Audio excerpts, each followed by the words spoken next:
12 দিনের সংক্ষিপ্ত যুদ্ধের পর ইসরায়েল ও ইরানের মধ্যে যুক্তরাষ্ট্রের মধ্যস্থতায় একটি যুদ্ধবিরতি কার্যকর হয়েছে।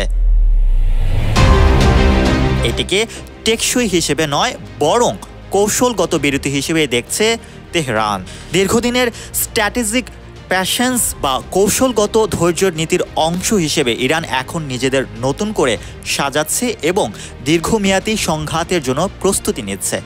যুদ্ধের সময় ইসরায়েল ও যুক্তরাষ্ট্রের যৌথ হামলায় ইরানের বহু সামরিক কমান্ডার, পারমাণবিক বিজ্ঞানী ও ক্ষেপণাস্ত্র অবকাঠামো ক্ষতিগ্রস্ত হলেও ইরান পাল্টা হামলায় ইসরায়েলের প্রতিরক্ষা ব্যবস্থা দুর্বল করে ফেলে।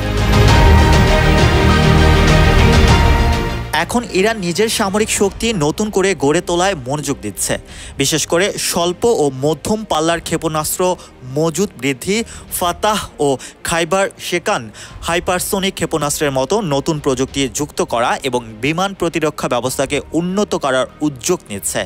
তাদের বিশ্বাস, সময়ের সঙ্গে সঙ্গে ইসরায়েলের ভেতরের ও বাইরের চাপ বাড়বে, আর এই সময়কে কাজে লাগিয়ে তারা নিজেদের শক্তি সঞ্চয় করবে। ফলে এই যুদ্ধবিরতি আসলে বড় কোনো শান্তি নয়, এটা কেবলমাত্র আরও বড় সংঘাতের আগাম প্রস্তুতি। Mohammad Rasel, news 21 international desk.